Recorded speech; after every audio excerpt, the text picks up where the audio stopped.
क्या भारत में भी कभी मिलिट्री शासन लागू हो सकता है? क्या भारत में भी कभी तख्तापलट हो सकता है और गवर्नमेंट भंग करके मिलिट्री देश पर अपना कंट्रोल जमा सकती है? हमारे पड़ोसी देशों के जो हाल हैं उसे देखकर सबके मन में यह सवाल खड़ा होता है कि क्या भारत में भी मिलिट्री अपना कंट्रोल जमा सकती है?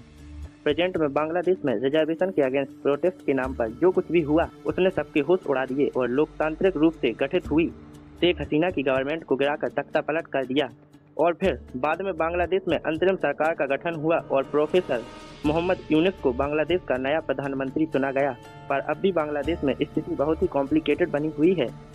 इसके बाद दूसरे पड़ोसी देशों की बात करें तो उनमें भी यही स्थिति बनी हुई है। अगर बात करें पाकिस्तान की तो पाकिस्तान में आज़ादी के कुछ समय बाद से ही मिलिट्री शासन लागू है और पाकिस्तान का तो रिकॉर्ड भी रहा है कि अभी तक वहां पर कोई भी प्राइम मिनिस्टर अपना कार्यकाल पूरा नहीं कर पाया है। उनके कार्यकाल पूरा होने से पहले ही या तो किसी ने उनके जीवन काल को पूरा कर दिया या तो बीच में ही सरकार को भंग करके तख्तापलट कर दिया। अब अगर किसी भी देश में मिलिट्री शासन लागू होने का सबसे बड़ा रीजन यह होता है कि उस देश की सिविलियन गवर्नमेंट कमजोर पड़ जाए।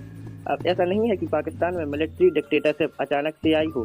एक्चुअली हुआ यह था कि 1950 के बाद लाहौर में रेबेलियन चालू हो गए जिसे सिविलियन अथॉरिटी कंट्रोल नहीं कर पा रही थी और इसके बाद उन्होंने इस परिस्थिति को कंट्रोल करने के लिए आर्मी को बुलाया और आर्मी ने बहुत जल्द ही सर्कमस्टांसेस को कंट्रोल कर दिया। और इस स्थिति को कंट्रोल करने के बाद आर्मी ऑफिसर कुछ दिन और लाहौर में रुकने की परमिशन लेते हैं और उन कुछ दिनों में ही वहाँ की आर्मी जो वहाँ पर डिस्ट्रक्शन हुआ उसे सुधारती है, पब्लिक बिल्डिंग्स को पेंट करती है, रोड्स को रिपेयर करती है, पेड़ लगाती है, शहर को साफ करती है और ये सब करके आर्मी लाहौर से चली जाती है। जो काम वहाँ की गवर्नमेंट कई सालों में नहीं कर पाई वही काम वहाँ की आर्मी ने कुछ ही दिनों में पूरा कर दिया और यह देखकर वहाँ की पब्लिक के मन में गवर्नमेंट के मुकाबले आर्मी के लिए रिस्पेक्ट और बढ़ गई। और इसके बाद सन 1998 में पाकिस्तान में फैले पॉलिटिकल कायोस के कारण देश में मार्शल लॉ डिक्लेयर कर दिया गया और इस फैसले के बाद काफ़ी लोग वहाँ पर खुश भी हुए। तब कुछ सालों में पाकिस्तान में बहुत सारा डेवलपमेंट भी देखने को मिला और तब वहाँ के लोगों को सिविलियन गवर्नमेंट से ज़्यादा आर्मी पर भरोसा हुआ क्योंकि गवर्नमेंट से ज़्यादा अच्छा काम आर्मी ने करके दिखाया था। इसके अलावा भी पाकिस्तान में आर्मी शासन लागू होने के कई रीजन थे। उनमें से एक रीजन यह भी था कि पाकिस्तान में सिविलियन इंस्टीट्यूशन काफ़ी वीक थे और कई इंस्टीट्यूशन तो ऐसे थे जो पाकिस्तान को पार्टीशन के बाद नए बनाने पड़े, जैसे कि कराची को कैपिटल बनाना और इसके लिए उसे गवर्नमेंट रिकॉर्ड दिल्ली से भेजने पड़े। अब पार्टीशन के बाद पाकिस्तान के पास केवल 150 सिविल सर्वेंट थे और इंडिया के पास 1400।